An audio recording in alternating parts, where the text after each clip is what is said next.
ವಿನಯ್ಗೆ Karthik bucket ಹಿಡಿಯುತ್ತಿದ್ದಾರೆ. Fun task ಕೂಡ violent ಆಯಿತು. Fun ಟಾಸ್ಕ್ನ ಸಖತ್ ಸೀರಿಯಸ್ ಮಾಡಿದ್ದಾರೆ. ಸಂಗೀತ ವಿರುದ್ಧವೇ ಕಾರ್ತಿಕ್ ತಿರುಗಿ ಬಿದ್ದಿದ್ದಾರೆ. ಇದು ಸಂಗೀತಾಗೆ ಇಷ್ಟ ಆಗಿಲ್ಲ.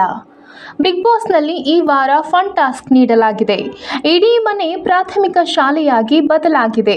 ಈ ಟಾಸ್ಕ್ ಕೂಡ ಗಂಭೀರ ಮಾಡಿದ್ದಾರೆ ಸ್ಪರ್ಧಿಗಳು. ಕಾರ್ತಿಕ್ ಅವರು ಪಾಲಿಟಿಕ್ಸ್ ಕಲಿಸೋ ಟೀಚರ್ ಆಗಿದ್ದಾರೆ. ಅವರು ಸಖತ್ ಗಂಭೀರವಾಗಿ ನಡೆದುಕೊಂಡಿದ್ದಾರೆ. ಫನ್ ಟಾಸ್ಕ್ನ ಸಖತ್ ಸೀರಿಯಸ್ ಮಾಡಿದ್ದಾರೆ. ಸಂಗೀತ ವಿರುದ್ಧವೇ ಅವರು ತಿರುಗಿ ಬಿದ್ದಿದ್ದಾರೆ. ಇದು ಸಂಗೀತಾಗೆ ಇಷ್ಟ ಆಗಿಲ್ಲ.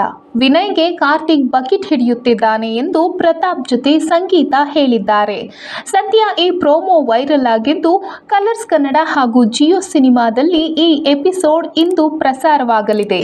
ನಿಮ್ಮ ಪ್ರಕಾರ ವಿನಯ್ಗೆ ಕಾರ್ತಿಕ್ ನಿಜಕ್ಕೂ ಬಕೆಟ್ ಹಿಡಿಯುತ್ತಿದ್ದಾರಾ?